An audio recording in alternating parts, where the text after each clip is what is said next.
talk. So welcome to the second webinar in our research series as part of the Transnational Cultural and Visual Studies research theme, which is hosted by the School of Other Languages at Cardiff University and led by myself and my colleague Nick Hodgin and my PhD student Abdullah Gharni. So my name is Abdul. I am a lecturer in translation studies here at Cardiff University. And I'll be chairing today's webinar alongside my colleague, Professor Kate Griffith. So today's talk is by Professor Anthony Pym. We are extremely delighted to have him with us today, and he will be talking to us about how are translations really received.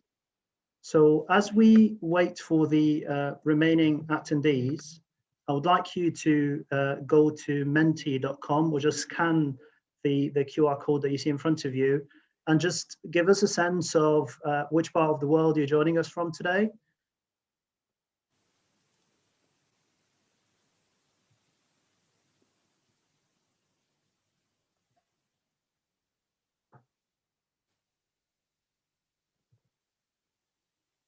So Saudi Arabia, United Kingdom, Wales, Austria,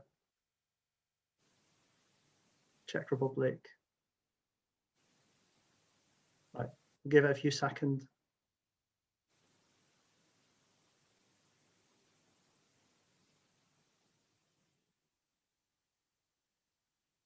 Fantastic.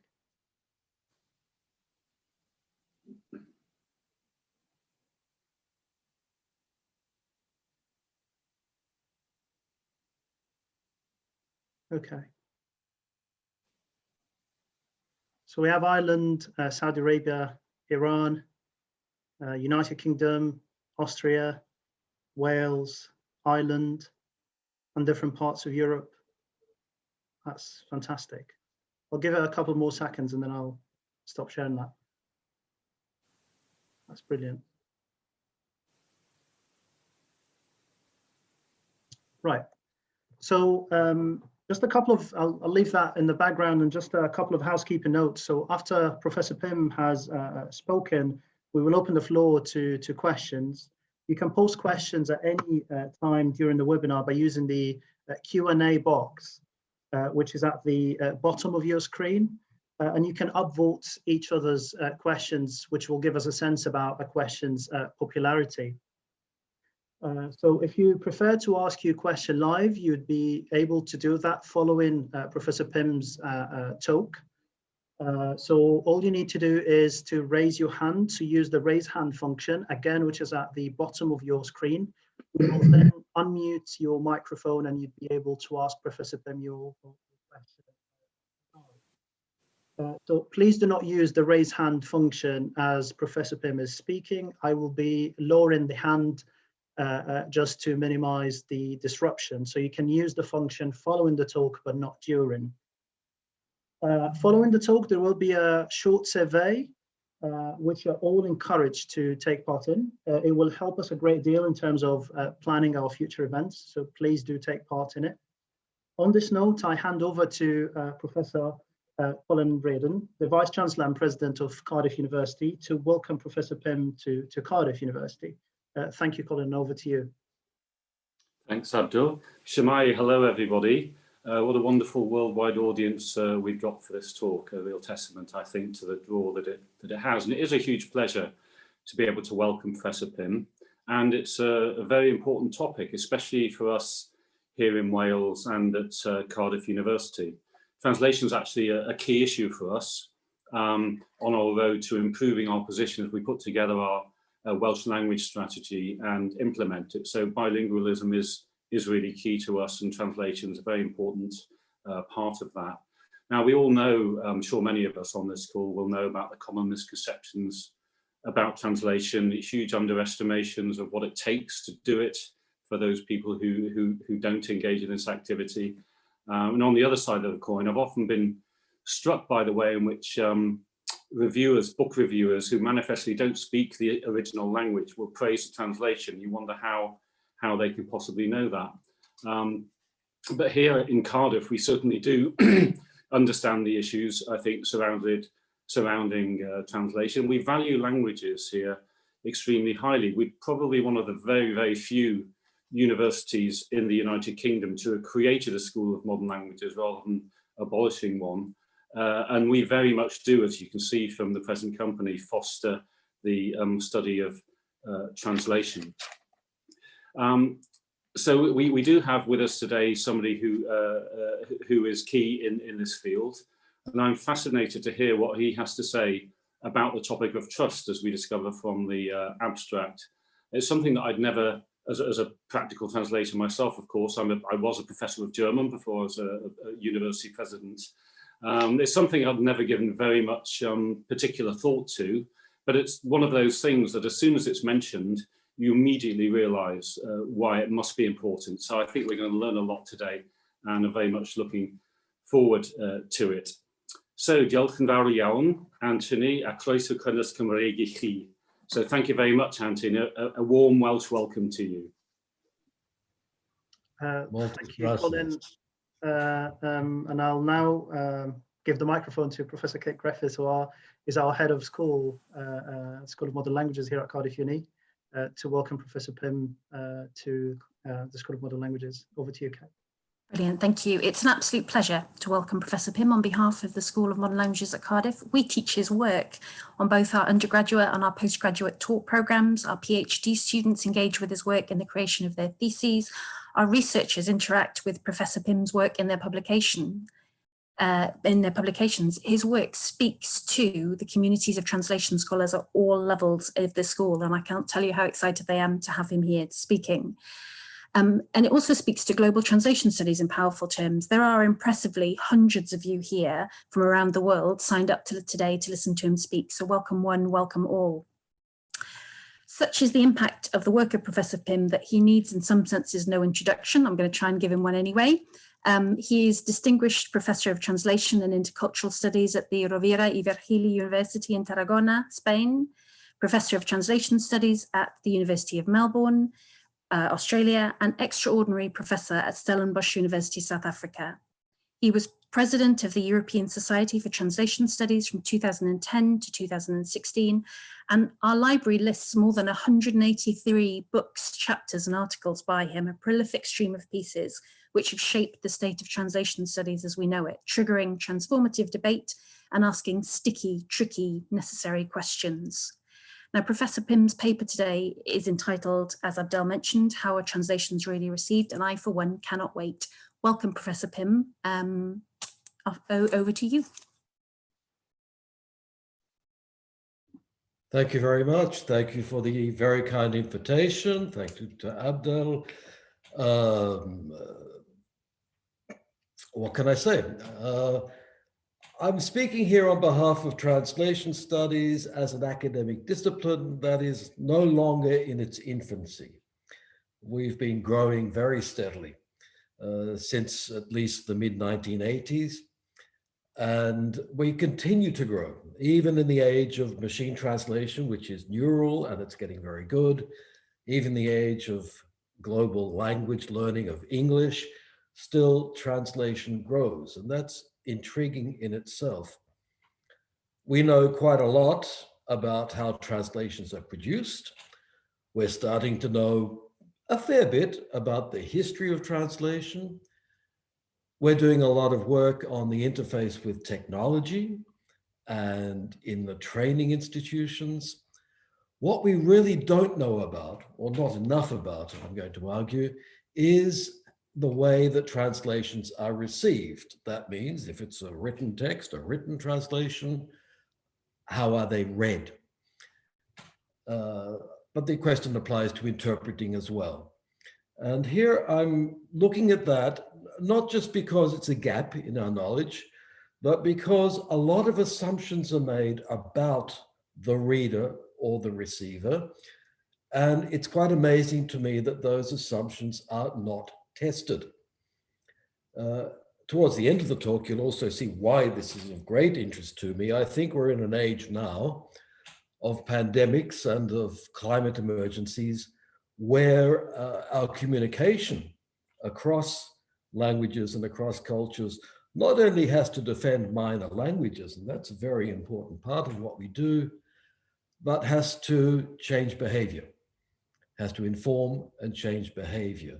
And there we really want to know not just how do we get our work received, but how can we communicate across languages, across cultures to change things in the world. So I'm looking for a rather, it's a tall order, if you will. I'm going to share a screen here. No, please enable my screen sharing, or we won't have any screen to look at. Somebody, please. Okay. Working on it. Yeah, just working on that. We will overcome all technological problems sooner or later. Will I show you? Yes, let's go for it. Okay. You can see there the kinds of assumptions that are made. Now, I could pick on almost any literary scholar or literary translation theorist, or literary translator for that matter. Here I'm picking on Venuti for no apparent reason. Well, yes, for some apparent reason. He will be speaking, I believe, in this prestigious series of talks. So I'm getting you ready, okay?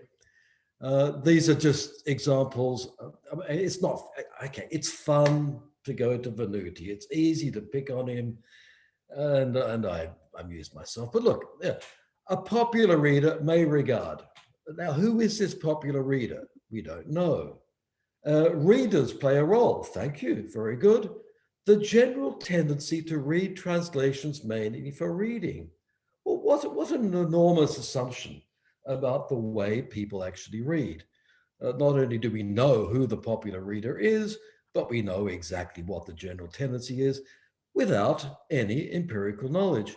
And yet, in this construct, I'm sure you're aware of it, of the way a certain kind of translating will bring about a certain awareness of foreignness and will bring about change in the world. What we are tackling in that particular work is no less than an image of Anglo-American culture that is, I think he said arguably, no, without too much exaggeration, imperialistic abroad and xenophobic at home. The argument in Venuti in that classic book is that a certain way of translating will help change that enormous cultural attitude. It's a tall order, and I think it deserves to be based on more than assumptions about what the reading act is. The same thing in a slightly later classic Venuti, the domestic reader. We know about his approach. How do we know? The reader comes to realize, I mean, and so on and so on. It's common because these people have been trained in literary studies and comparative literature. They are expert readers of texts, and Venuti is an excellent translator, an excellent producer of texts. But in those disciplines, we have long had the image of the implied reader, that the reading position is in the text, and that by knowing how to read in an expert way, we don't really have to look at any other reader, do we? Because they're doing what they should be doing. Venuti in this particular book goes even further. If you've read it, you'll know that he takes to task the reviewers of his translations. Why? Because they are not reading the translation in the way he has instructed them to do so in the preface. Okay, so there's this expert reading position from the super translator who not only knows what readers do, but can tell certain readers that they should be doing what they are ordered to do. This is wondrous strange. What a peculiar construct, that we're there to tell the rest of the world how to read what we produce. He's not the first, of course, classic Ezra Pound in the long line. No. I won't go into Ezra Pound's politics, but he was on the wrong side of the divide, as people would know. Expert readers can oppose the rest and teach them how to do it. And if you're not doing it right, you're wrong. Now, I'm wondering if that's good enough. What do we really know about the rest, the people who are not expert readers, and how can we find out? This is a classic citation made in studies of reading. Montaigne, 16th century. Speech belongs half to the person who speaks and half to the person who listens. I love that. It's always there. Half to the speaker, half to the listener. The listener plays a role in it. I've often wondered, why is it half? Half seems rather excessive, doesn't it? You know, to give half of the text to the reader. But if you read the actual citation in context, the person here, that is the receiver, in my terminology, has to get ready to play according to the spin with which it comes. And what is coming? Well, the metaphor is people playing jeu de paume, proto-tennis. It's a tennis match, ladies and gentlemen, with obviously one half of the court to the person who's speaking and the other half of the court to the person who's receiving. And the person receiving has to play the ball in accordance with the spin put on it by the person sending it. So we're doing a translation, and you'll know this if you're a translator. You can say everything in a slightly different way. There are 1,000 variations that we work with. We can put the spin on it and force the way that the ball has to be received. Montaigne, though, is talking about experience, and he's talking about learning and changing people through the art of conversation. He's not just there producing text to see that they're read correctly. He's seeing the ball being sent back and the game goes on to the mutual pleasure of the players. So much from Montaigne. It's an interesting citation and important in that it places what we do in the context of a wider to and fro. Too much of our studies on translation, especially literary translation, is author-translator and getting those two aligned. We forget that down the road, there's a receiver who can send back messages to the start culture over here, who can send back more messages, and that on this global level, not just in the jeu de paume, in the proto-tennis, on this global level, we are engaged in conversations, in twos and fros, and not just in aligning one text with another. Reception is not new in literary studies and in aesthetics in general. I won't go through them in detail, but Ingarden in the phenomenology of reception, Gadamer for certain in hermeneutics, Jauss in literary studies and literary history, Isa bringing that across into the phenomenology of reading.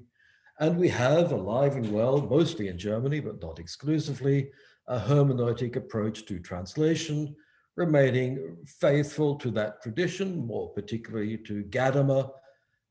However, their focus is on the translator as a receiver, as a reader, as an interpreter, whereas my interest here is not in the translator as such, it's in the receiver of the translation. So that school exists. They have their arguments with Skopos people. For me, that's not really relevant. I'm moving further downstream. I want to see what happens for the readers. Same thing here. If we look at the act of reading, there's a fair body of knowledge on the way translators read as expert readers, as opposed to any other reader, I guess, with eye-tracking studies of this kind, where you see that reading for translation is far heavier and far more complex than normal reading. But those conclusions are once again focused on the translator and don't really tell us about this person up here, the non-expert reader, if you will, the non-translator. Audiovisual translation has been the leader in this field, and we know a lot about many variables in the reception of particularly subtitles in audiovisual material of various kinds. And this is important research, it's growing research. It uses research technologies which are the same as those used on translators. That's why I showed you the previous screen. We are looking at eye tracking, particularly keystroke logging, and no, not keystroke for reading, of course, sorry, and neuroimaging. So we're getting, and you can measure dilation of the pupils and measure stress levels and things, and we can find out more or less what's going on in the mind of the receiver. And the tendency is to get more and more use of technologies that can penetrate closer and closer to the mind, with one or two different technologies using triangulation.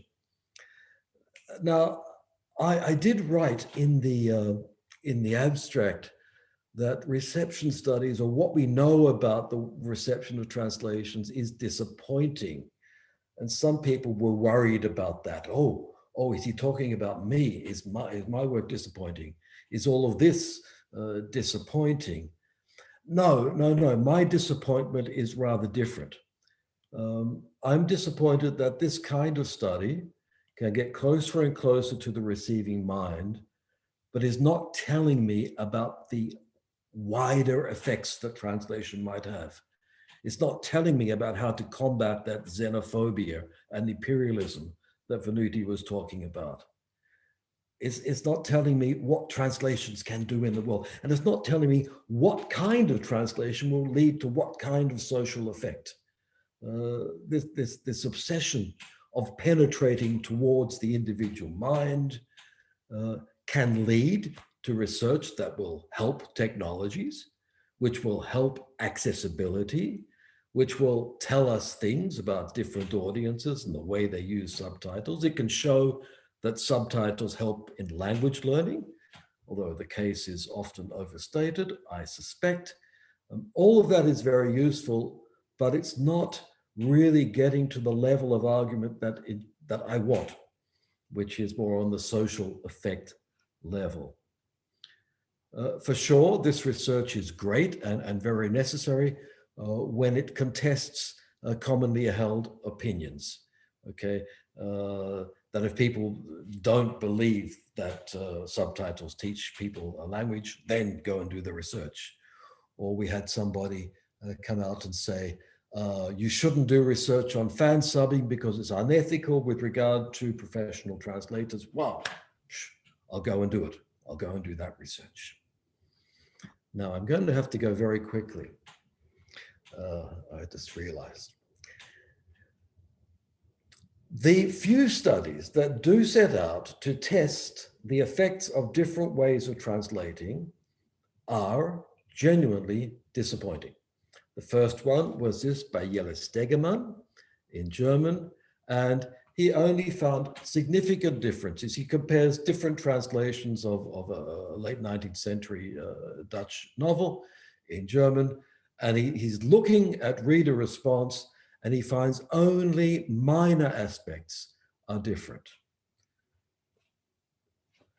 A bigger study, this is in Chinese, looking at two different versions of Gone with the Wind into Chinese, one classified as domesticating, the other as foreignizing, comes to the disappointing conclusion, no significant differences. And we also find there in that first study that the foreign meant different things to different people, that the notion that there were two ways of translating was not going to give two different reactions on behalf of the public. A wider study then found again that the two translations were statistically more indistinguishable than distinguishable, even though the academics up there had said those translations are different. One is domesticating, one is foreignizing. The readers, when they were giving their feedback, could not indicate that difference. In this sense, the research is disappointing. And if I look at the actual questions that the readers there were being asked, I'm not surprised. The ones in red are the ones where there was some slight significant difference, but all those 10 questions, I'm sorry, they are looking at what could be 10 different variables or 10 different ways of reacting to the text. The problem, I think, here was the assumption that there were just 2 ways of translating and that that would correspond to 2 ways of reception. What we find is that there are many, many more things happening in reception if you bother to ask the receivers. Now, a few years ago, I was worried about this. I could see that the reception studies were not going anywhere on the basis of different translations and doing empirical work on that basis. And so I started to do something quite different. I wanted to know how people change their worldviews. And so I went looking for people who in their life had changed their view of the world. And I did interviews with people. I'm trained as a sociologist, but I spent too long looking at texts and I started to look at some lives. And I had access to 3 people who had come out of Syria, and I interviewed them. They'd grown up under Assad and they changed their worldview entirely. And I did the same for people in apartheid in South Africa. And what did I find in those? I was looking for the role of languages, the role of literature. What is it that made you change your worldview? Do people with many languages, for example, have many different cultural spaces, and this can promote deep questions within them? Well, what I found was what missionaries have always known, what evangelists have always known. All of them had changed because of one-on-one conversations with a special person or group of people with whom they had established a relation of trust, which became more important than the other relations, which thereby had less trust, leading to distrust. One-on-one conversations, not reading a book, not somebody giving a lecture, talking with somebody, getting involved in communication had brought about change. This worried me. It worried me because I'd been looking at the wrong things, or I'd been looking at texts in the wrong way, I think. Behavior change conversations, which is what really interests me, are with people who are trusted. And the first thing a text would have to do is to enter there in such a way that it can be trusted and function in such a way that it sparks off something like a conversation.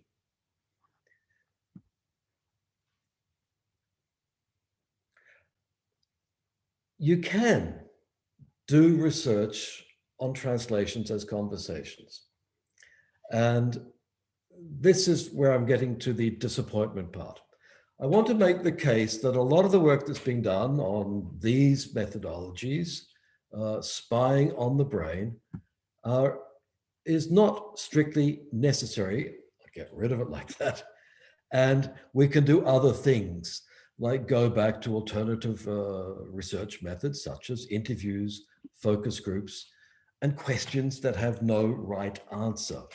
And what I want to do now for the next 20 minutes or so is show the work that we are doing with myself and some doctoral students. I'm at a stage of life where I live through my doctoral students. I'm sorry about that.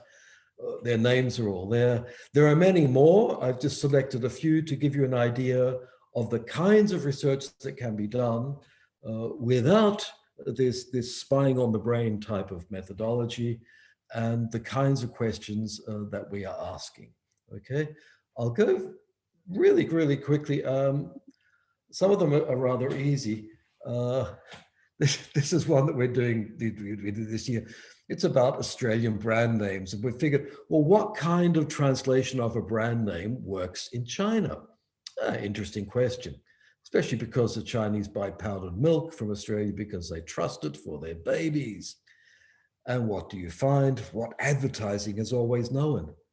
They trust the brand they've known for longest. So they're all different kinds of translation strategies. And all we discovered there was that it doesn't matter how you translate it. People have to know the brand and interact with it and build up the brand. And that's what creates trust. Well, it's a valuable lesson to know that we can learn from marketing. This is one from way back. Yunji works for Apple in California, and she produces this kind of website for Apple and checks it. And she was seeing how professional readers, heavy readers, translators and editors, compare with light readers. So I think she got her gardeners, she got chefs, she got some engineers to go over the website and see if they could spot things like this. Things like there's a gap there and there's not a gap there, but there are other mistranslations fed into the website. And she found, surprisingly, that the heavy readers, the professionals, were quite tolerant of translation errors. The reason is not mysterious. They knew enough English to fall back on that and make sense of the Korean, but that in the non-professional readers, mistakes led to frustration very quickly, and that frustration very quickly led to a lack of trust in the brand. So her work is to produce excellent web pages for Apple. She works on the details. She was disappointed in the degree of tolerance, but here, with regard to the quality of the language and the butterfly effect of apparently small translations leading to frustration and then loss of trust, meant that the way certain readers read text justifies great care in that particular case. And moving on to another one that we just did this year, which is good fun as well. Biancheng is a Chinese novel about a border town. It's a classic novel from early on in the 20th century. And we gave the subjects 4 different translations of the novel in short passages. And then we asked them to draw where the town was. So they had to select which of these maps shows where the town is. And the translations are slightly different in their descriptions.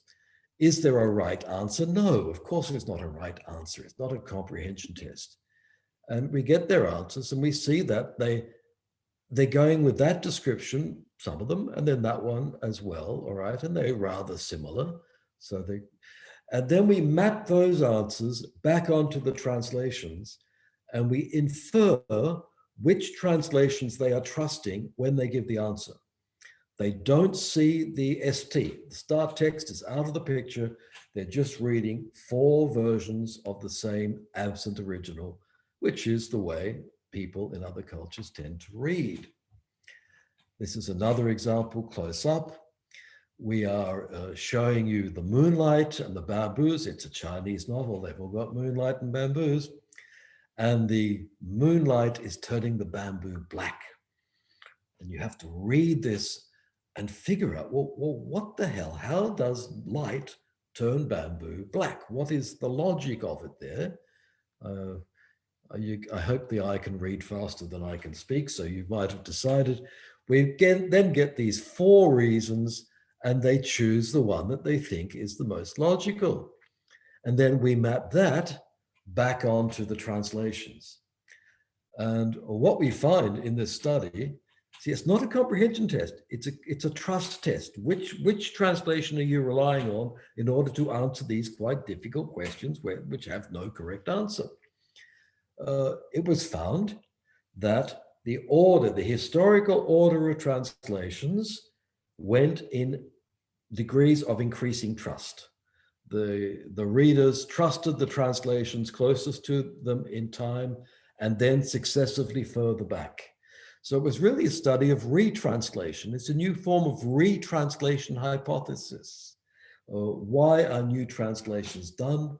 In order to gain increasing trust. This is a doctoral thesis which Bei finished this year.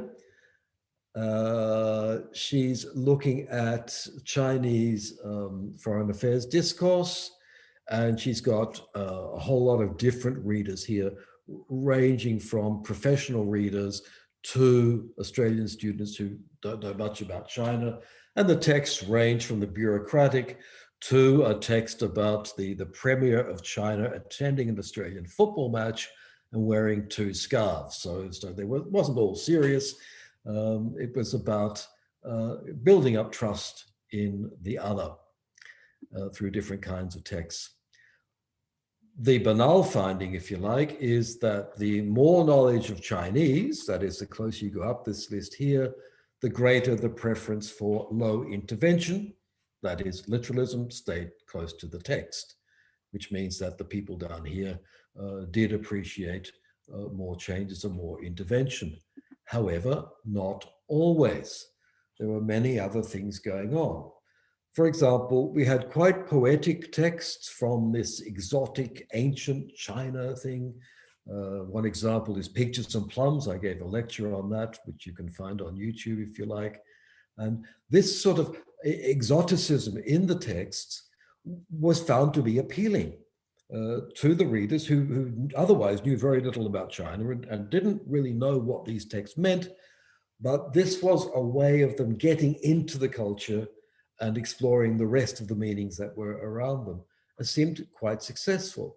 So often the fragments of text that are not known and are not interpreted in any sure way happen to be some of the most appealing.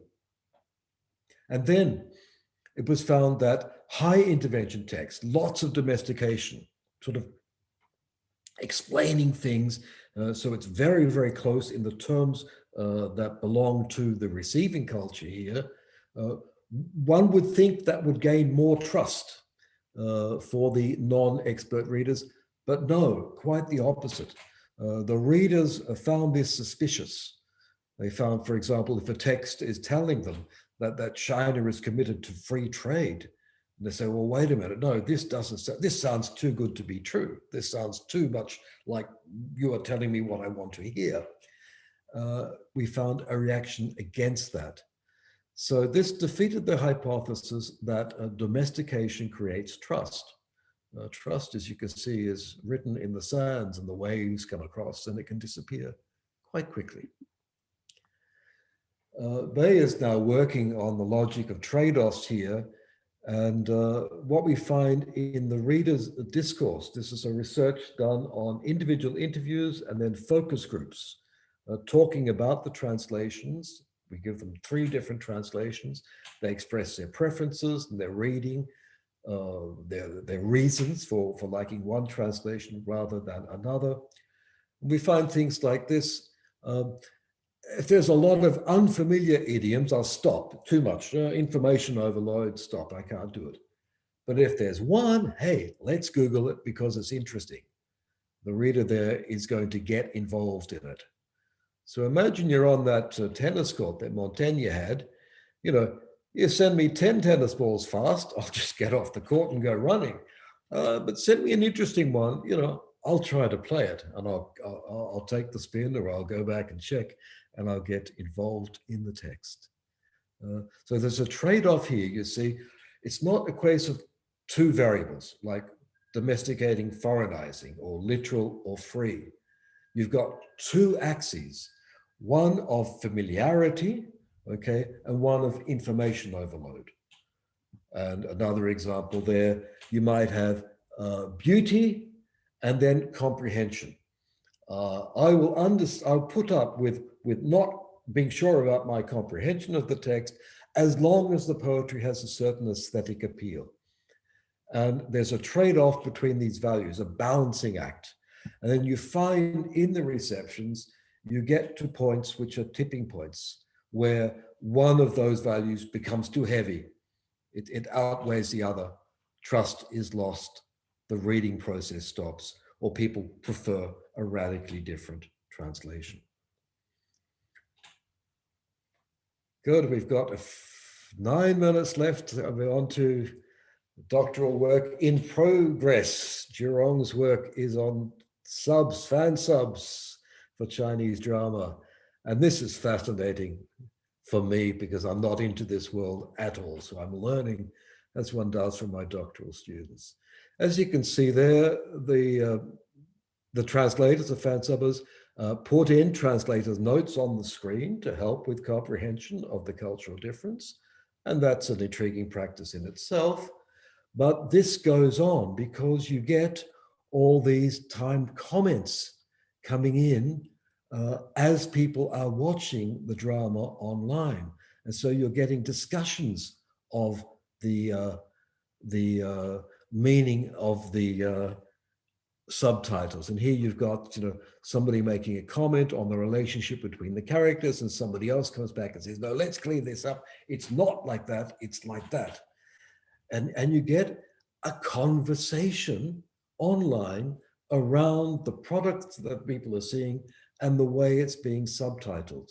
And that conversation gets carried over into online exchanges with the subtitles, which we can have translated there, as Zhirong has done that for us. You see what I mean by that thing from Montaigne, that conversation and the spin coming in and the people playing it back. This is what's happening online in these subtitles. The consumer is proactive, we know, they're helping to form the product, we know that as well, but we have involvement in the creation of meaning. Is it trust? What's intriguing here is that many of the people engaged in this conversation at least have Chinese names. The subtitles are in English. Ostensibly, they are for people outside of the culture, but the Chinese people are coming in and very happy to give advice, to give knowledge, to share opinions about this. The subtitles are also for them. It is a place of intercultural conversation. Sakai noticed something very similar for translations of Japanese into English. Okay. This research is ongoing. Zhirong is just in the first year of her doctorate. And we've got an interesting problem because of COVID. And I'm sort of finishing with this, I guess. We were going to do eye tracking, but we can't bring the subjects to where the eye tracker is.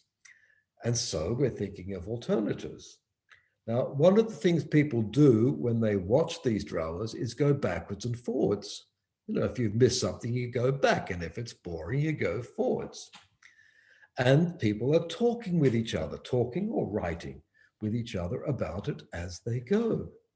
So what we did, okay, sorry, we're getting some conversation. Oh, dear me. Oh, come back. Wait a minute. Yes, there we go back. We are thinking now of not doing eye tracking, of not going high tech, of not getting into the brain of the receiver, but just letting them do whatever they want on the screen, go backwards and go forwards, using Zoom as our research tool. So the researcher is there and the viewer is there, and enabling a free conversation.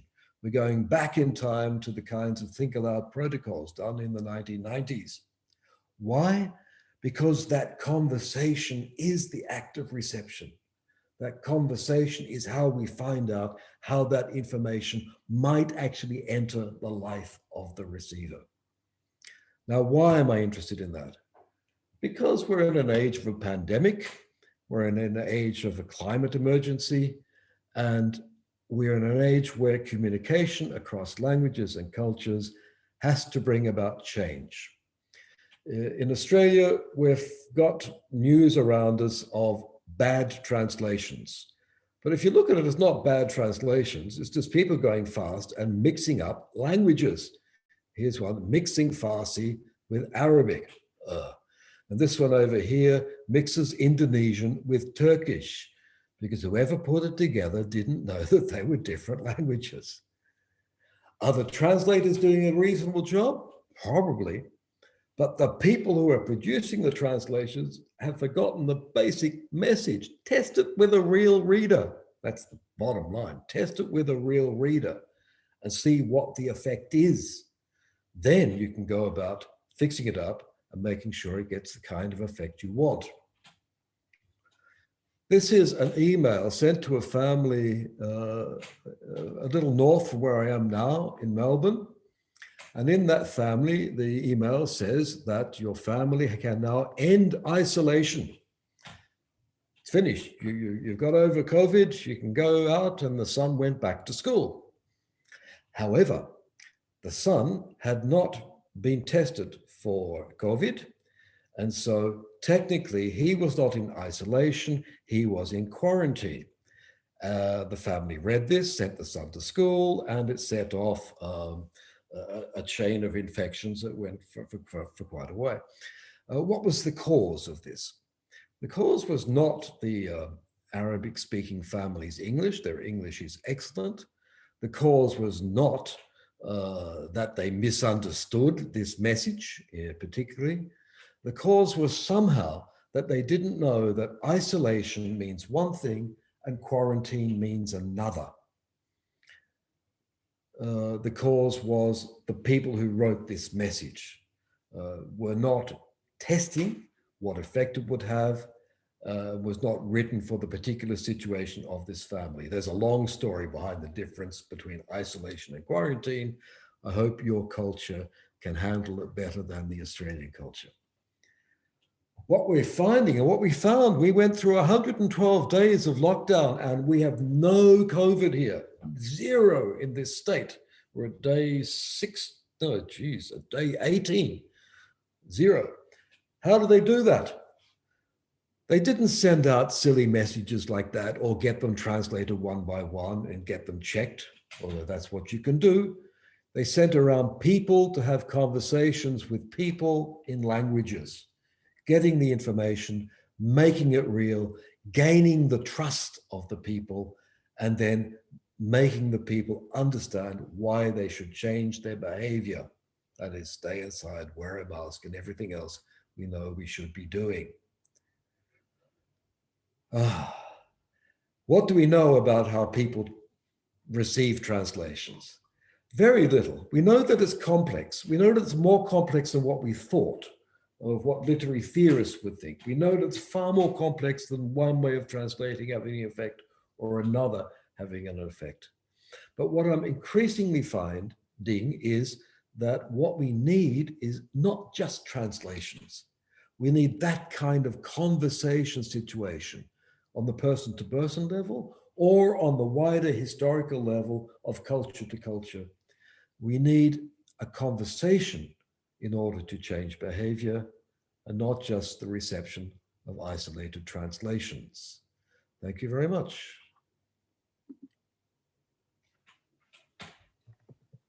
Thank you very much, Anthony, for a fascinating talk on, about how translations are really received.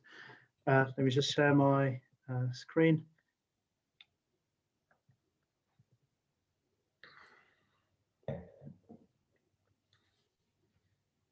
So I hope you can hear this virtual applause.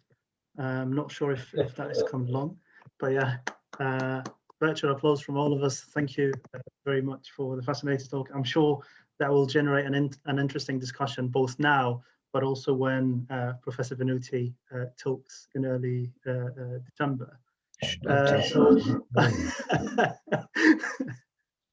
Right, so the way this is going to work is both Kate and I are going to read questions. So I'm going to read the first question and then I'll move on to Kate.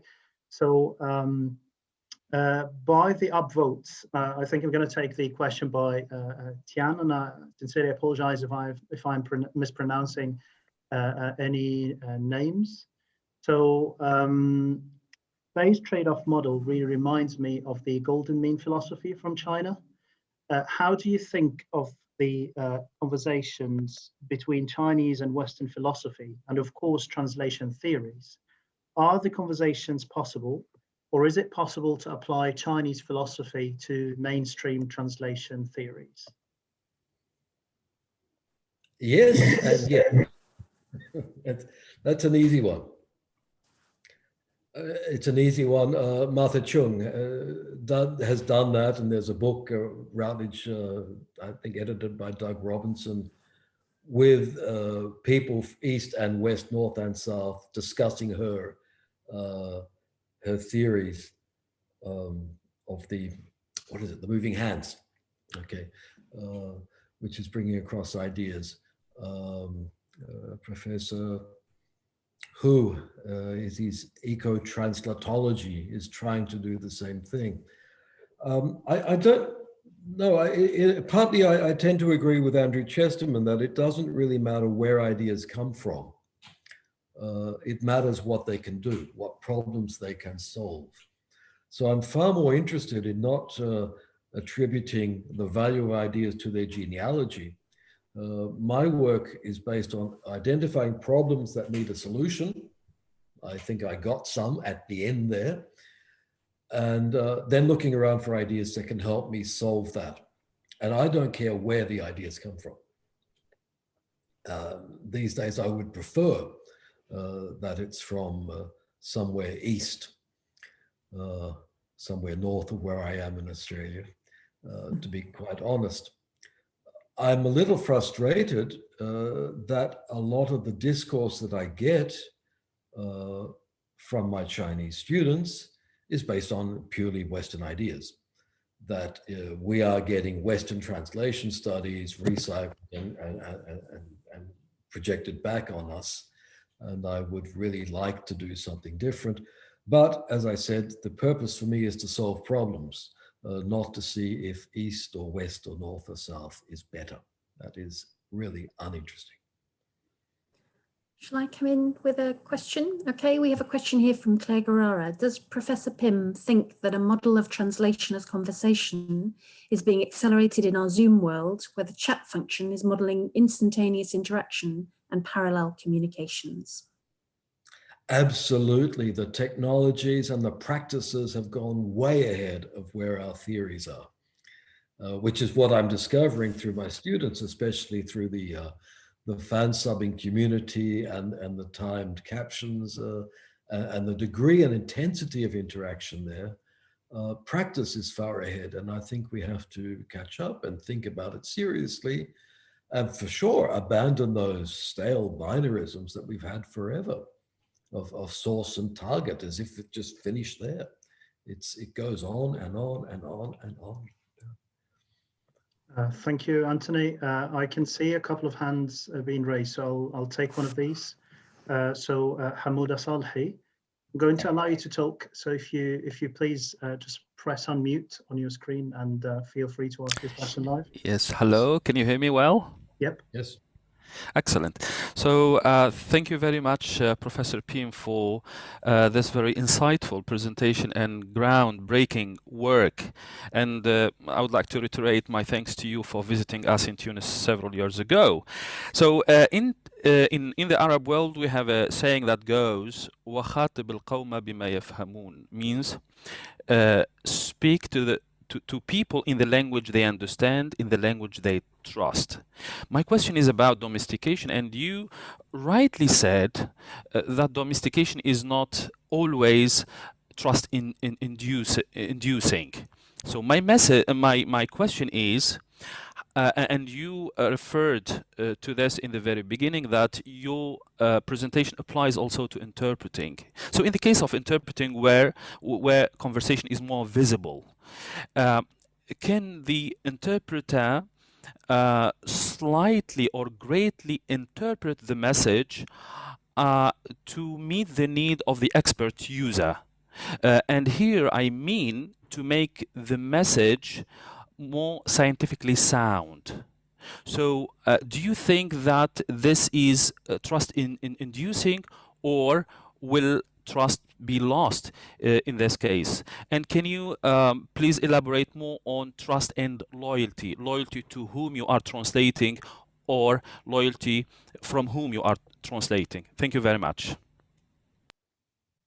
Those are two huge questions.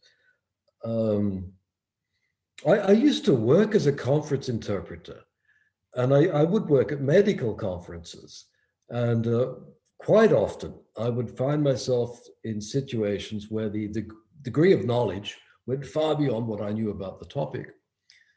And my favorite phrase was, "as you can see on the screen," because medical presentations put everything on the screen, and all the good doctors there know what's being said.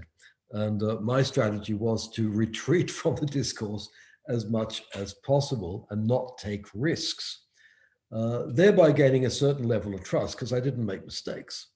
But I avoided whenever I wasn't certain. So the question of maintaining trust in that situation is sometimes a question of not running risks.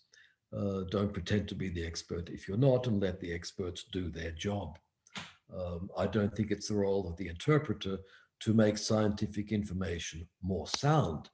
You can make it more understandable and more apparently reliable, though, in your choice of words, and sometimes through judicious omission. Your second question about loyalty goes back to Christiane Nord's ethics, when she proposed, instead of just being faithful to the text, one should be loyal to the communication participants.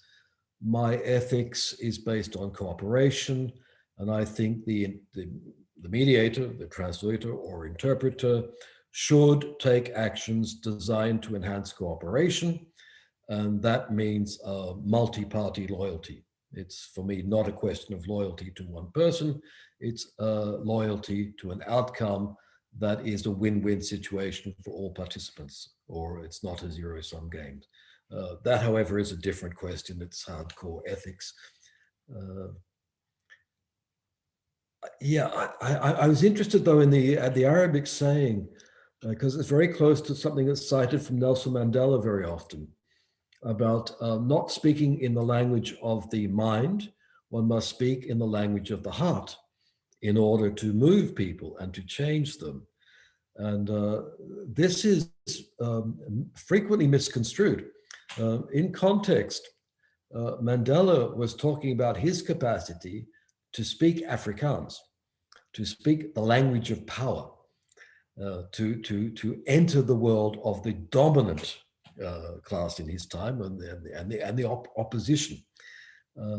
So it's often not a question of protecting the weak or protecting the minor language. These are important things, but also using the languages of power in order to bring about change.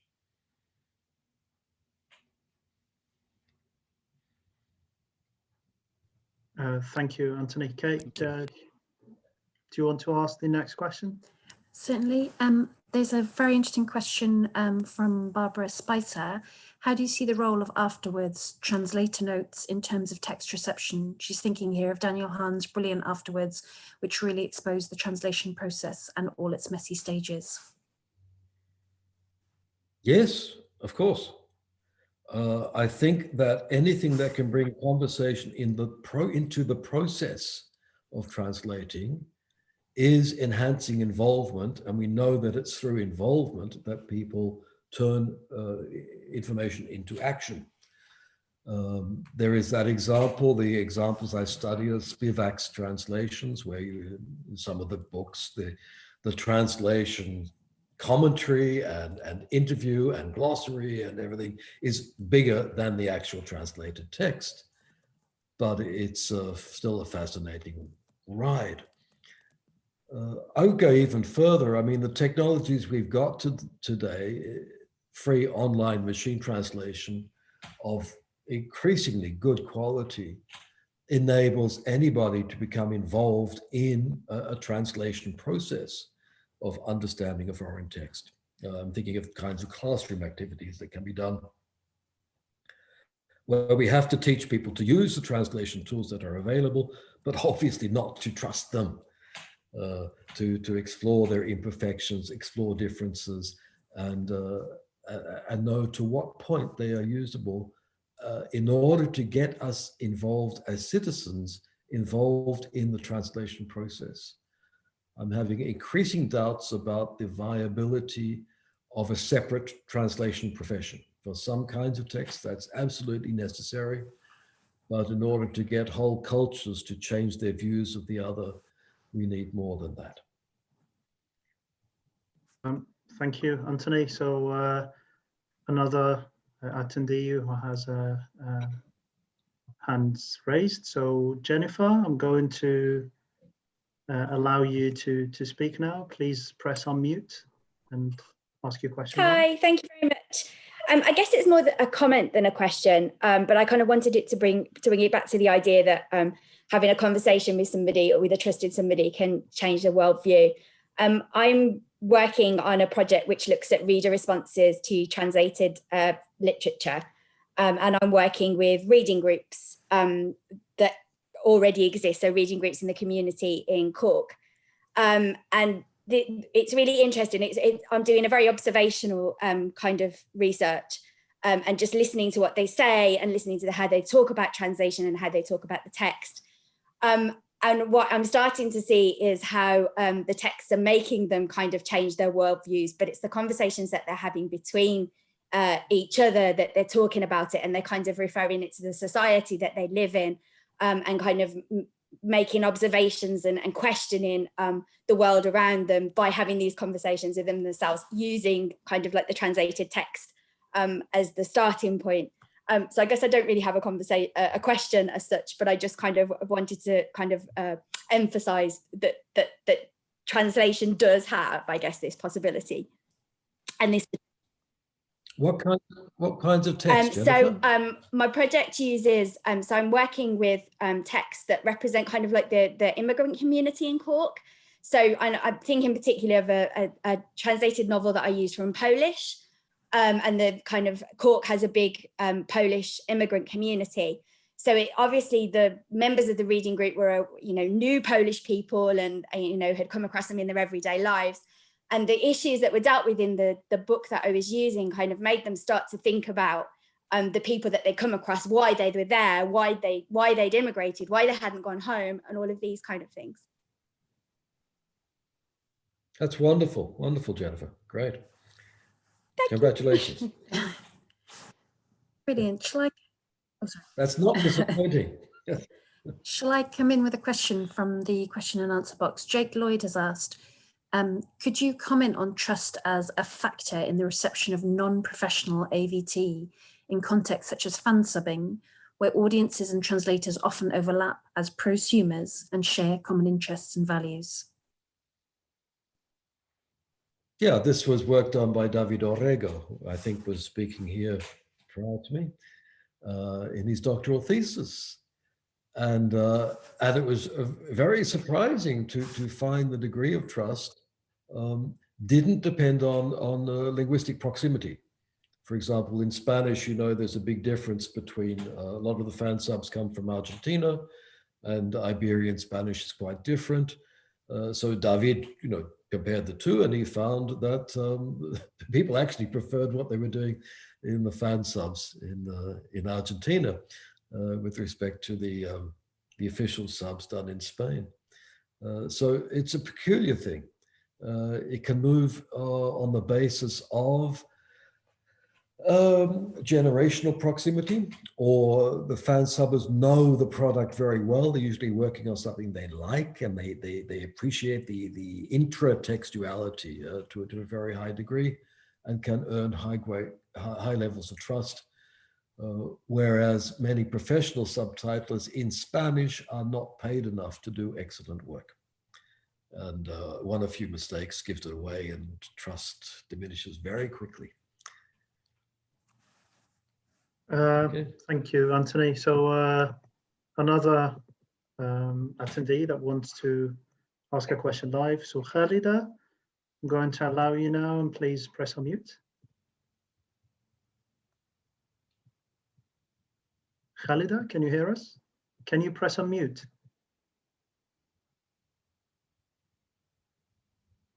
Right. Khalida, I'll move on to the next attendee, and then we can come back to you. So Farzad, I'm going to allow you to speak now. So if you press unmute, please. Hello? Hello, but Okay, that's fine. Okay. Please go on. Is it okay? Do you hear me? I go on? Yep, we can hear you. Please do ask your question. Perfect. Yes, thank you very much. Well, I am a PhD candidate and working on American civilization or American studies.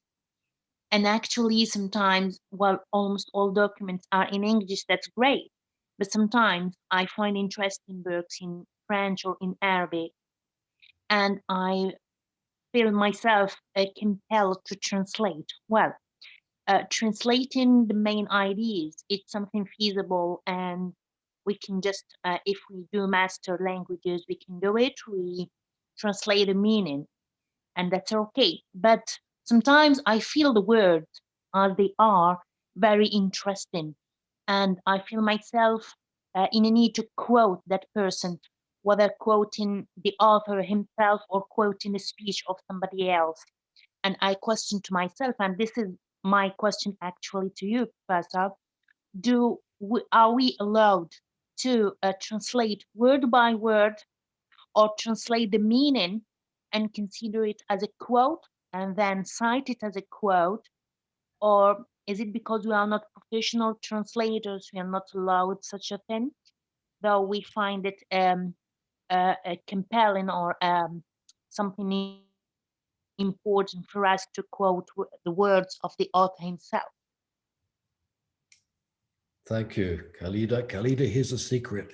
There's no rules. You can do whatever you like, as long as you think of your reader and your relation with them and the effect you want to have on them. There has been some studies, I think in the 1990s, there was one showing that in a text, the citations tended to be more literal than when a whole chapter or a book was being published. That people in short citations have focused on a passage because of its particular significance or resonance, and because of the way it's written, and therefore those tend to be far closer to the ST, which is logical if you think about it. If it were just for meaning, you could use paraphrase, and there's no need to have those quotation marks. But in practice, there's no rules. There's no big court in the sky of how one should or should not translate. But you should signal to your reader, if possible, the strategies you adopt. Thanks, Anthony. I'm going to allow Fazad to ask. So Fazad, if you don't mind, just pressing unmute.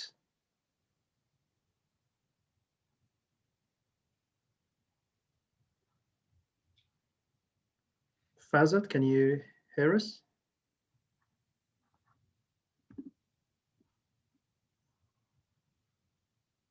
Yep.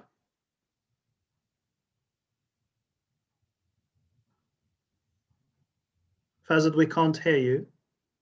So if you would like to ask your question to Professor Pym, please do so.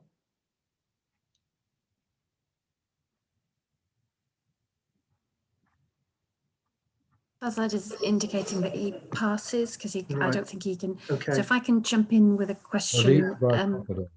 Yeah, so feel free to write your question, Fazad, and we will read it out for Anthony. Brilliant. In the meantime, shall I jump in with a question from Adam O'Flynn? Adam says it's interesting that domestication does not necessarily invoke trust from the reader, which contradicts its purpose of embodying something familiar.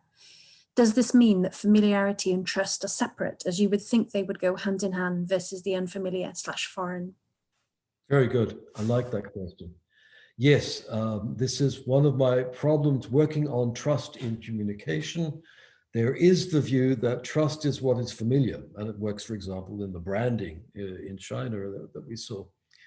Luhmann, however, makes a distinction. The German sociologist Luhmann made a distinction between what is familiar and what is trusted. Familiarity is one thing, it's predictability.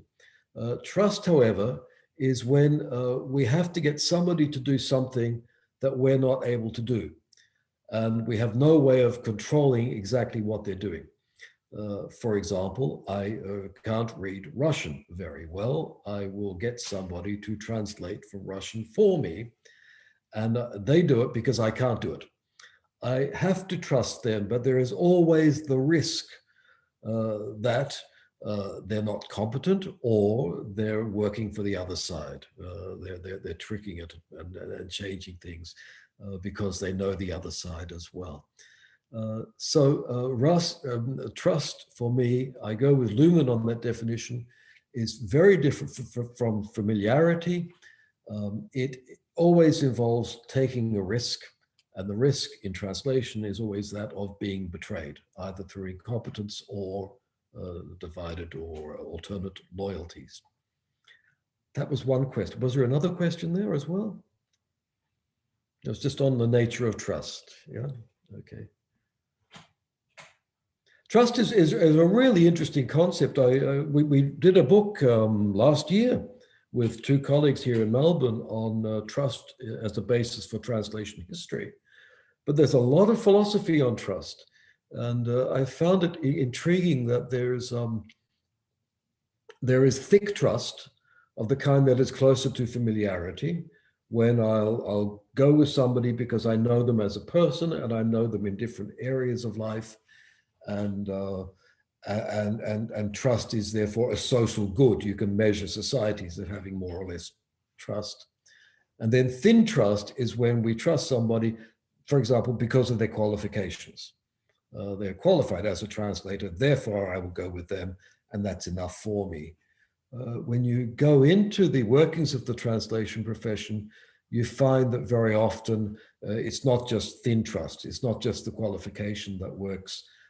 People are seeking, in many situations, to work with other people in a more complex, thicker kind of relationship, which once again fits in with that conversation idea. Thanks, Anthony. I think Farzad managed to fix the microphone. So, do you have my voice this time? Yeah, we can hear you. And that's good. First of all, thanks for your time and all your knowledge you're sharing with us. It means a lot for us. And then I had a question about the future of translation. By the appearance of this machine translation method, which is spreading every day and growing up, and will we face the extension of traditional language translation in 4 years? I mean, in about 4 or 5 years. And if that happens, then what we can do about the our, for example, profession? Will the translator lose their job, or well, how do you see this? Good. The important thing is that all the indications are that the number of translators and professional translations is growing in the countries that keep statistics on these kinds of things. It's a profession with a bright outlook, despite English as a lingua franca and despite high quality free online machine translation. Why is that? Because there's so much more communication across languages and cultures. That is, the pie gets so bigger that our very thin slice of it, an increasingly thin slice of it, is also getting bigger. So in those terms, not too much to worry about. However, it seems pretty clear to me that the technological progress in machine translation has to change the way we work. That is, we have to work with it and not against it. We will be doing far more post-editing, or we'll be doing the communicative tasks that are not handled by machine translation. Hence, the conversational tasks, the adaptation to the particular situation, the making sure that the messages got through and engaging in that conversation.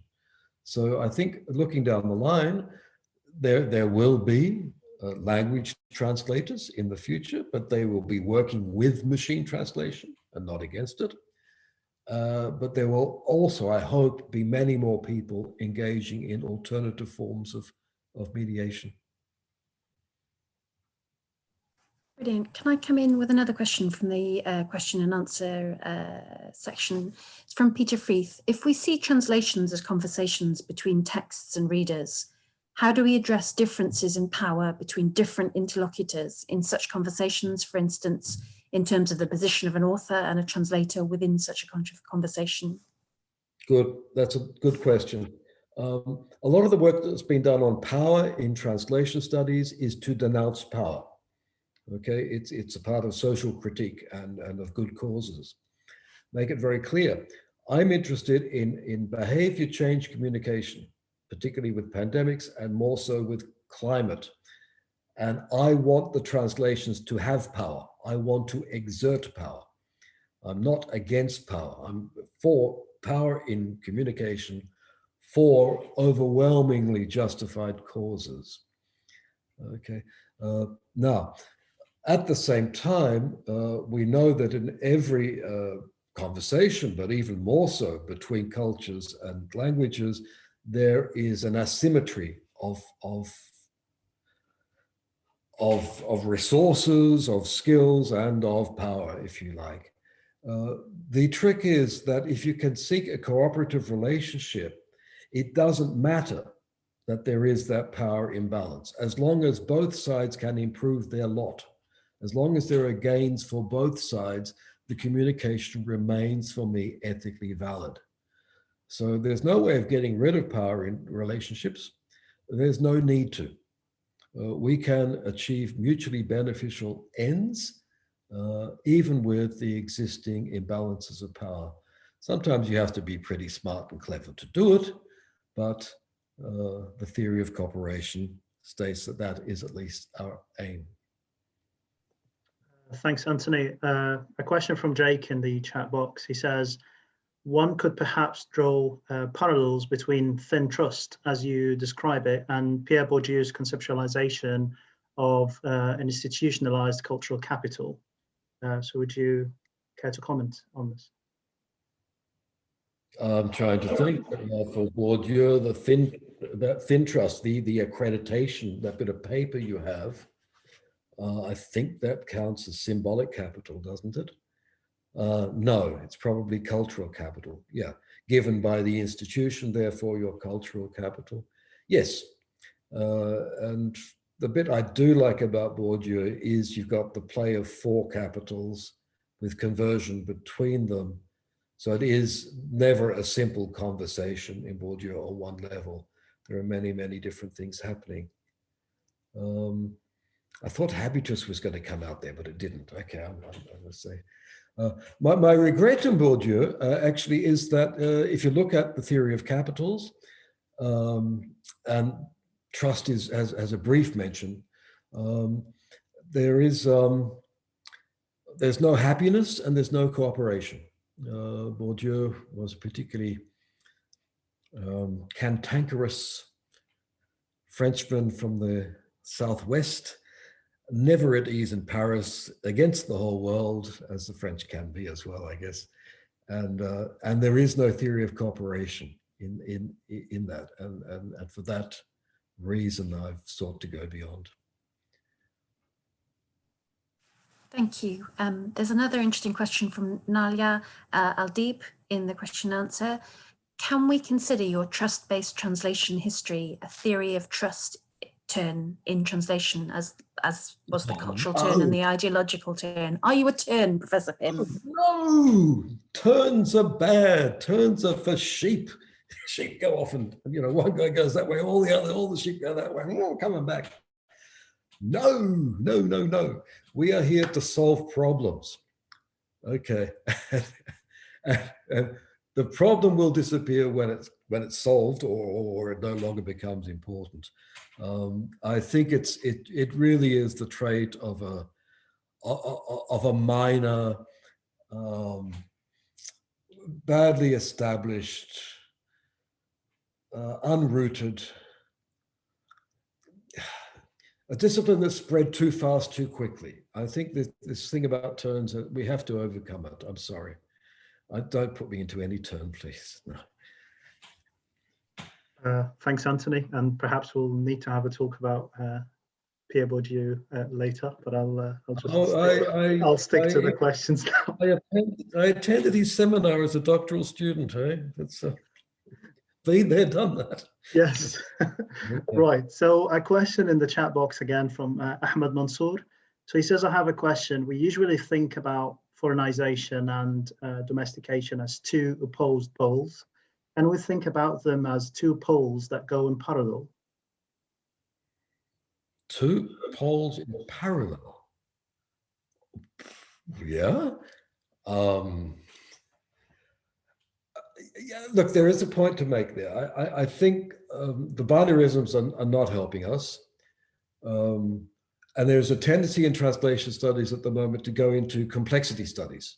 So from the binary, you go into the fuzzy multiple emergence butterfly wings type study, right?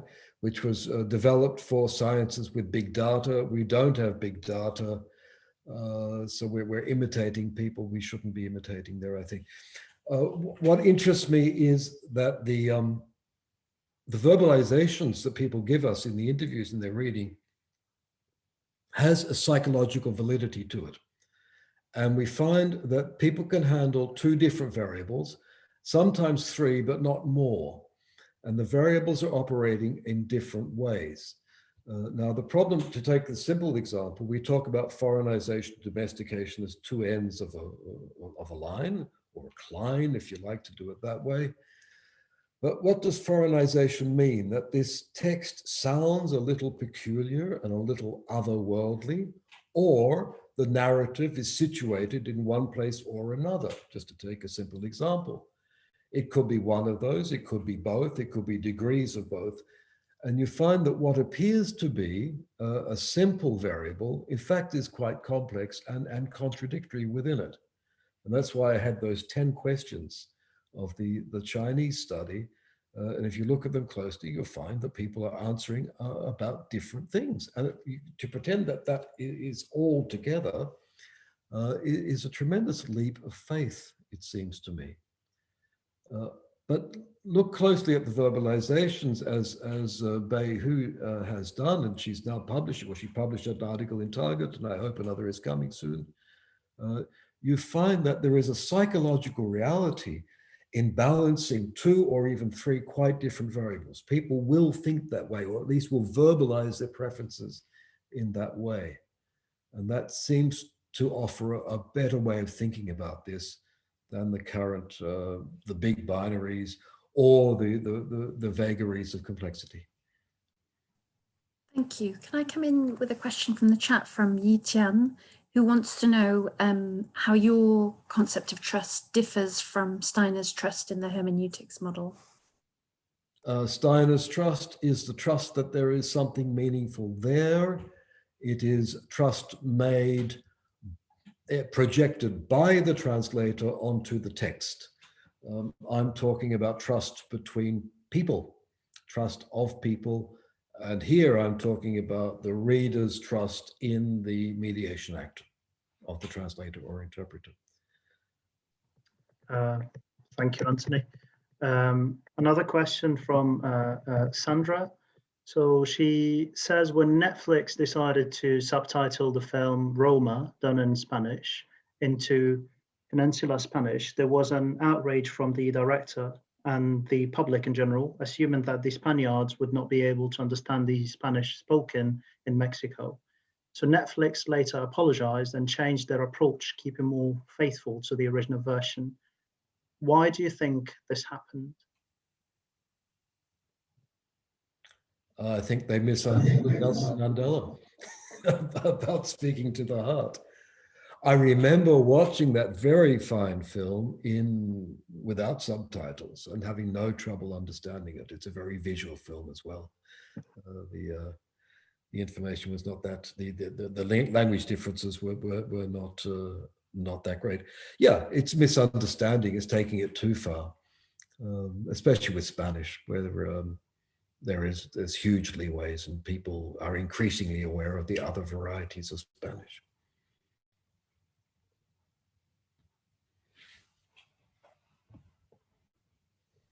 I'm going to jump in with another question here from Akad Al-Hussein. He says, thanks for the great talk. His question, how do you see the question reception and reader trust in the case of self-translation? When the translator and the author happen to be the same person, does this necessarily mean a significant or automatic increase in trust? It does, yeah. It's strange, isn't it? I mean, Beckett is the classic case. People know that the French and the English are radically different, and Beckett enjoyed playing with that. But nobody would question the validity of one or the other. It does seem to place the figure of the translator in an untouchable position with respect to trust.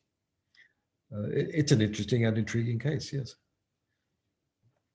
Thank you, Anthony. Another question from Jake. So he's asking about an article, David. So he said, an AVT scholar with whom you've previously co-authored research, David has posited Chesterman's notions of expectancy and functionality as a pragmatic way of assessing translation quality according to the conditions of its reception. To what extent do you think this kind of approach to analysing the reception of subtitles allows us to assess their quality more pragmatically than we might do under traditional translation studies frameworks? How can this kind of research be developed further to account more broadly for, as you mentioned, the social effects of audiovisual translation? You alluded to semi-structured interviews as one possibly fundamental approach, for example. Yes, that's what I'm doing, and that's my preference. I'm just wondering how expectancy is interpreted here. I know Andrew Chesterman had a very early paper from is to ought, arguing that what is done becomes a norm and therefore should be done, in a very, very conservative argument, which has been revoiced within China to reinforce traditional norms there. I don't think that's a satisfactory approach, and I would much rather just work from what receivers say and their the difficulties they encounter and the reactions they give. I don't know if you need any grand theoretical categories prior to entering that data. A lot can be generated from the data bottom up. Brilliant. My turn, I think. Thank you for that. There's a question from Chun-Li Shen. Thanks you for your insightful presentation. There are quite a lot of divisions of readers in reception studies, such as general readers and professional readers or expert readers and the rest, implied readers and real readers. His question is, how do you find different types of readers in your study? Yeah, if you're conducting an empirical study, you set up your hypothesis, you arrange your variables, you decide what you're going to look at, and you go out looking for the readers that correspond to the variable. So you saw in Bay's study, we had access actually to translators in China and then professional readers in Australia. And then we got the students going and then we got selected the students. We selected the groups in accordance with the hypotheses we had, what we expected to find. Interestingly, we didn't find what we expected, but that's still good research.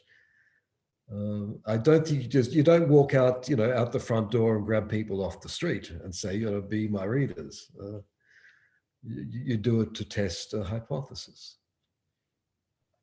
Thank you, Anthony. Another question from Monica. She says, I understand that the conversation needed to gain trust. How can we gain trust on readers when translating?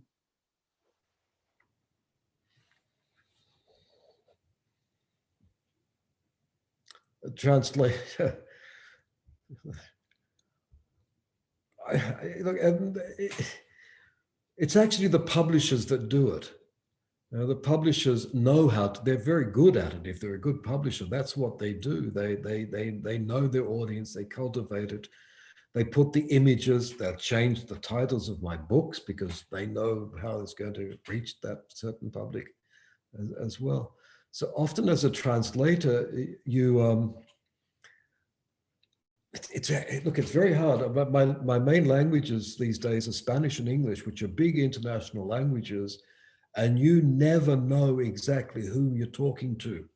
There could be so many different varieties involved or levels of education, and to some extent you're operating pretty blindly. But if you can get some information through the publishing channel or through your client on exactly who's going to have this text and for what, as Skopos theory used to tell us, then you can moderate your language in order to gain trust and meet expectations or play with expectations or amuse people as well. But often it's the lack of information that makes it rather difficult to do, which means we delegate that task downstream to the publishers who have that contact with the reading public. Brilliant, thank you. We have a question here from Kipeng Gao.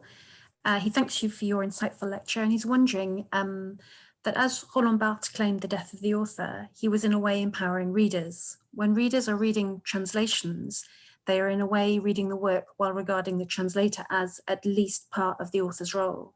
He wonders whether the empowerment of readers may have an effect on their trust of the translation. Well, it's not because Barthes or Foucault said it that readers have power. And I don't think there was any automatic transfer of power to anybody in the reading public. Mind you, Baudelaire said the same thing in the 19th century. You know, he said the women are the reading public; they are dominating our literature. He complained enormously about it. No, the message to me is that the technology gives readers very, very palpable, non-metaphorical a role in the conversation and the reception of the cultural product. The kinds of online comments that we're seeing there go far beyond anything Foucault or Barthes would have been thinking about. Yeah.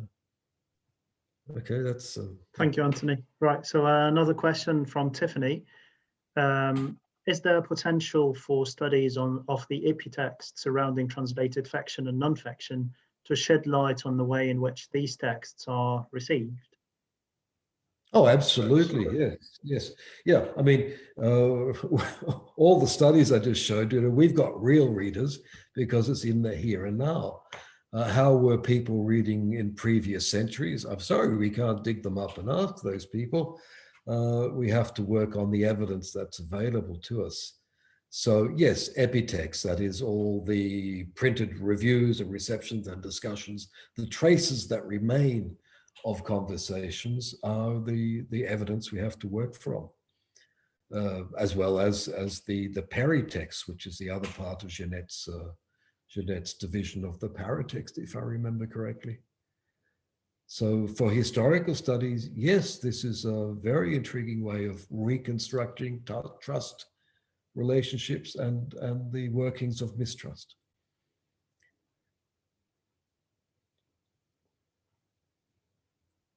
If I can take a question from Shauna.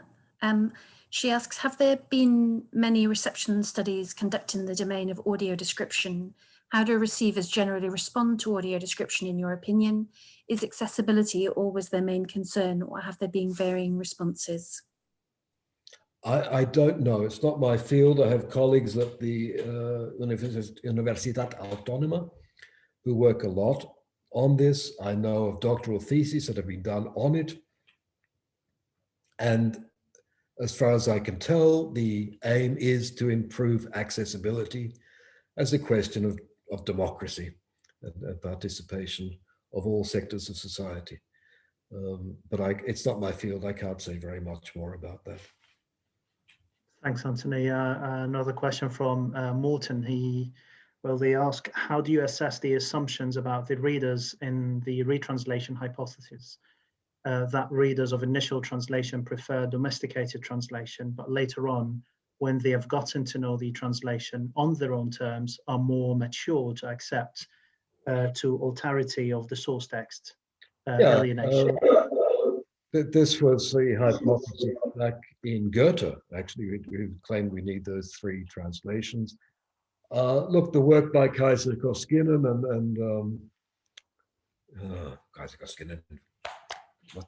Balaboski, yeah, shows it's much more complicated than that. There's many other things happening in retranslations, changing publics, changing social status, changing language, changing ideologies as well. So it's never that linear. The study we did here shows that more trust is gained by the more recent translations. But when you go into it, it's not just because the language is closer to the readers, which it is.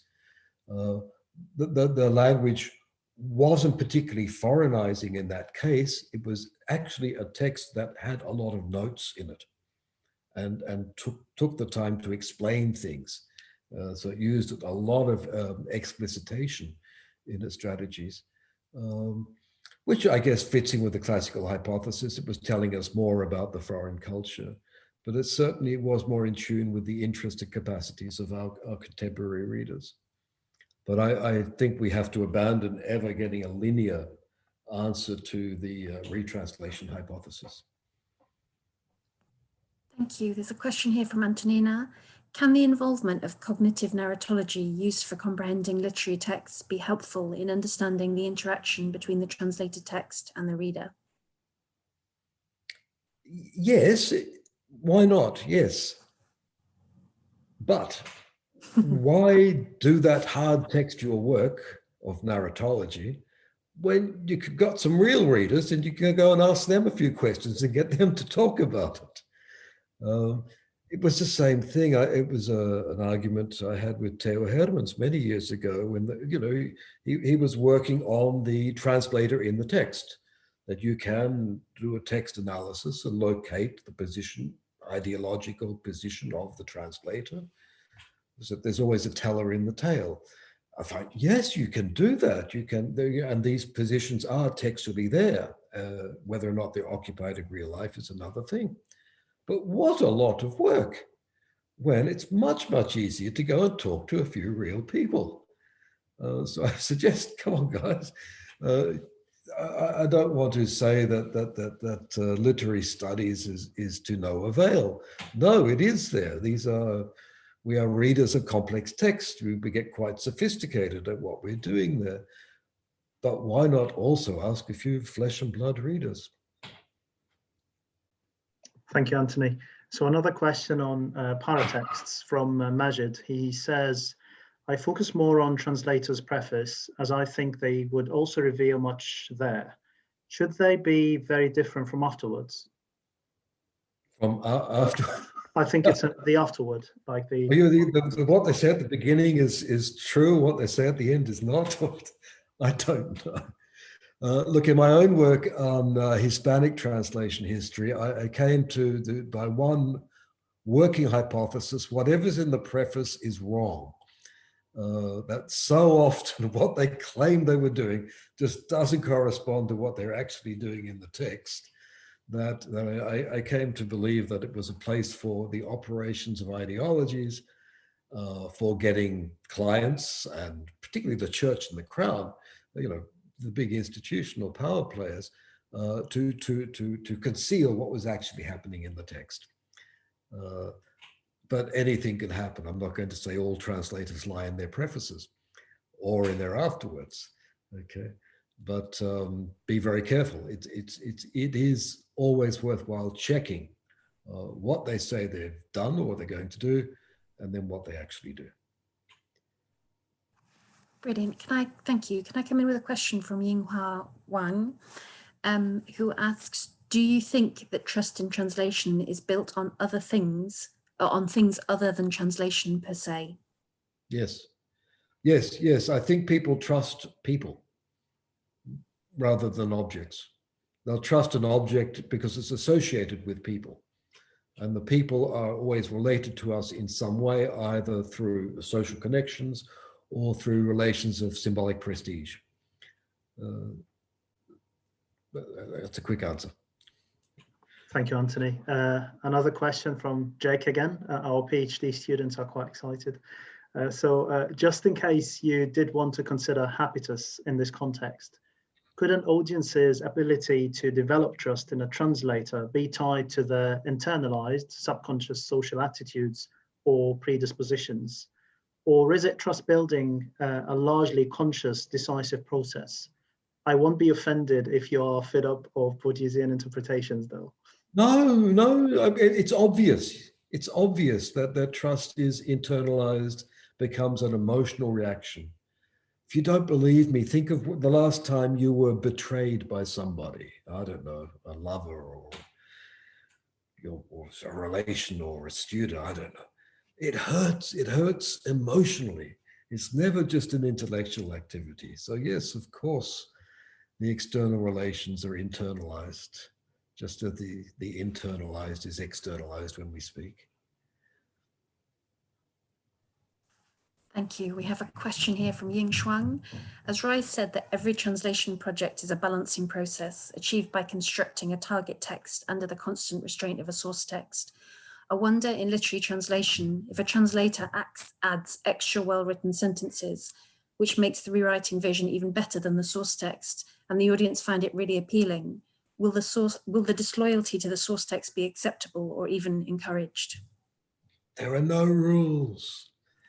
Yes, why not? Why not? But when you get the Nobel Prize, make sure the translator is there to get half the prize as well. Yeah, sure, there are many cases when I think it's as part of most of my translating has been in politics and economics and sociology. Part of my job is to improve the text. That's just taken for granted. Yeah. Thank you, Anthony. Another question from Manuel. So he thanks you for your excellent reflection and says, don't you think your research results show the need of new, somehow disruptive methodologies in translation linked with research about knowledge communication, including popularization of science, domestication, etc.? Yes. That's the way I'm going. I think a talk I'm giving next in a few, I don't know, pretty soon, is on that. I'm increasingly worried about the communication of knowledge, the social communication of scientific knowledge, especially. It's the great challenge that we have. As we have a pandemic, we have an infodemic, and I've been living that, as perhaps some of you have as well. And it's really caused me to reflect on it. So a talk I'll be giving early next month is saying, look, what we know about language translation, and having studied the history of this, science came into European languages from Arabic in the 12th, 13th centuries. Can we help with this? Can we say something about how valid knowledge can be distributed and how scientific approaches can be encouraged in our societies in the face of denial and, yes, false news and infodemics. So it's a great challenge. I don't have solid answers to it, but I'm hoping that translation studies can contribute something to the way we deal with those problems. I'm not sure if it's me or Abdel, so I'm going to be rude and jump in with a question. This time it's from Monica, and it's basically asking, how can we increase trust in translated texts? Translate well. Thank you, Anthony. That was a short yet decisive answer. Right, so a question from Suhair. So which translation theories would be best in researching, interpreting, and audiovisual translation? So Suhair is asking about your views on this. Look, to be honest, I'm increasingly pessimistic about the role of our standard theories. We've got a meta language in translation studies, so we can talk fairly well about what we do, and we can talk with practitioners in many cases without getting them too upset, which is good. But I think that our pre-established categories are mostly insufficient to the new problems that we have to deal with. So I'm far more, with my doctoral students, and you've seen just a sample there, I'm far more into developing categories from data as much as is possible. You can't do it all the way. You have to turn around and borrow concepts from other research, prior research, and from theories. Of course you do. But I think the prime effort should be to develop categories from data. That means theorizing yourself on the basis of what you've got in front of you. It's a dialectic process. But I don't think these days we should, some of my students come in and say, oh, I've got this, I'm going to study this and the way the subtitles, and I'm going to apply Scopus theory, boom. Or I'm going to apply Eugene Nido, boom. No, that's not going to work. Let's get a really interesting research question with new categories developed from the data as much as possible. Brilliant, thank you. We have grilled you fairly thoroughly because you managed to answer every single question in the question and answer box, 27 of them to be total. So I think what we need to do is draw things to a close. Now, in my introduction to this talk, I described Professor Pym as a transformative translation thinker who doesn't shy away from asking tricky, sticky, necessary questions. And I think his talk and his answers there have just proved my point. So thank you very much. You did really, it was a really insightful, thought-provoking piece. Huge thanks to Professor Pym for this far-reaching, intricate analysis of how we read, receive, and trust or don't trust translations. We're so grateful that you came, and I know that from the wealth of questions that have come in and from the thanks in the audience that you have made very, very many people's afternoons. So thank you very much. Okay, thank you. Thank you very much. Thank you to everybody. Thank you very much, Anthony, for being with us today. It has been an absolute pleasure. And just like to remind attendees of our upcoming events. So we have an event next Thursday, Professor Carlos Puhlhauser from Germany, and then the week after will be Professor Lawrence Venuti from Temple University. So please do join us. And please do not forget to fill in the survey right after the end of this meeting. Well, thank you very much for joining us from all around the world. It has been an absolute pleasure having Professor Pym with us. Thank you, Anthony. And hopefully we'll be able to host you on site very soon. There's one final thank you that I would like to make, and that's to Abdel for organising this, and also to Hilary Davis as well for her support in it too. It's been a real treat for us to have this, but it's really important that we say thank you to those people as well. Thank you. Thank you, Abdel. See you all very soon. Well, thank you, Anthony. We'll speak to you soon. Bye-bye. Bye now.